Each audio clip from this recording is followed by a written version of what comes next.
Daouda Diallo mu ngi ci mbooloo mi ancien président du conseil économique social et environnemental moom tamit dina jël kàddu.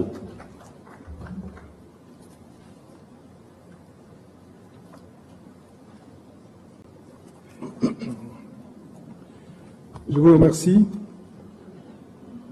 Monsieur le Président de la République, Monsieur le Président de l'Assemblée nationale, Monsieur le Premier ministre, Mesdames, Messieurs les membres du gouvernement,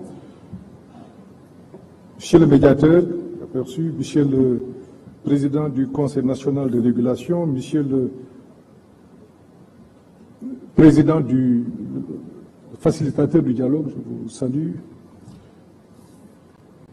Mesdames, Messieurs, permettez-moi de saluer d'emblée l'initiative de ce dialogue national. Malgré les turbulences, elle est un geste d'ouverture à magnifier. Nous, opposition républicaine, y prenons part, non par naïveté, mais par fidélité à nos principes, par foi en l'avenir et par amour pour notre patrie. Oui, le climat est tendu.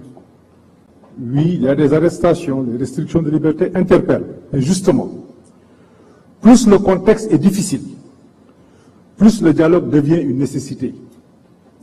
Refuser de dialoguer, c'est entretenir l'impasse. Y prendre part, c'est assumer sa part de responsabilité devant la nation. Ce dialogue s'organise autour de 3 axes que nous partageons. Le premier est celui des libertés publiques. Mais que vaut une démocratie où on arrête des opposants, où des journalistes, des chroniqueurs sont convoqués, parfois détenus pour avoir fait le travail? Nous appelons à un pacte national de pacification politique fondé sur la libération des détenus politique, l'indépendance des médias et des procédures judiciaires perçues comme justes et impartiales. Le second axe porte sur le système électoral. Donnons réalité au statut de l'opposition et de son chef. Donnons à la Sénat les moyens et l'indépendance qui s'imposent. Et sur l'inscription des jeunes, l'inscription automatique des jeunes majeurs au fichier électoral, nous estimons qu'une telle réforme aux implications profondes doit faire l'objet de consensus forts. Le troisième axe est la refonte institutionnelle. Il est temps de rendre nos institutions plus légitimes. Cela suppose de renforcer, c'est une proposition, la proportionnelle dans l'élection des députés et ou d'introduire un second tour dans le scrutin majoritaire. De même, la Haute Cour de justice doit être réformée, sa composition, aujourd'hui alignée sur la majorité parlementaire, ne garantit pas l'impartialité attendue. Au demeurant, n'oublions pas que c'est notre système démocratique actuel qui a permis les grandes alternances de notre histoire. Il a porté au pouvoir les gouvernants d'hier comme il a permis l'accession du pouvoir actuel. C'est un héritage précieux, fruit des luttes, des réformes, des sacrifices consentis au fil des décennies. Que l'on soit au pouvoir ou de l'opposition, nous devons ensemble préserver cet acquis. Mais au-delà des questions politiques, l'enjeu central de mon point de vue reste économique. C'est pour cela que j'avais souhaité et proposé l'inscription de cette question à l'ordre du jour du présent dialogue. J'espère et souhaite vivement une mobilisation de tous les acteurs autour de ce sujet.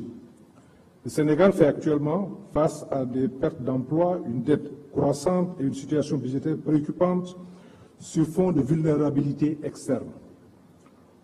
On peut ne pas s'entendre sur les causes, mais il faut qu'on s'accorde sur les solutions.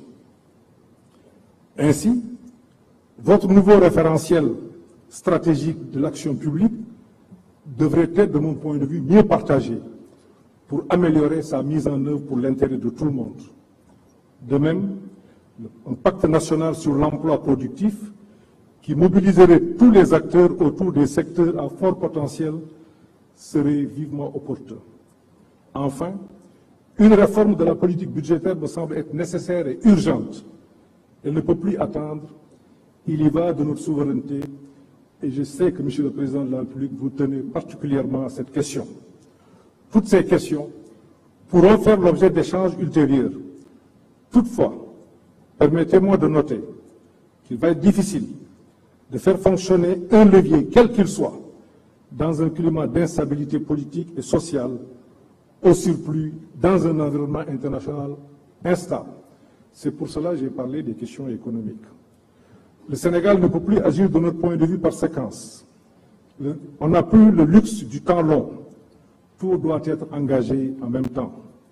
Cela exige au moins 3 conditions. Une administration remobilisée et prête à se dépasser, le président Niasse en a parlé tout à l'heure. L'adhésion de la grande majorité est indispensable de la population. Il faut parler à l'âme de la nation, consolider le lien social, apaiser les tensions. Il faut qu'on se parle en toute sincérité.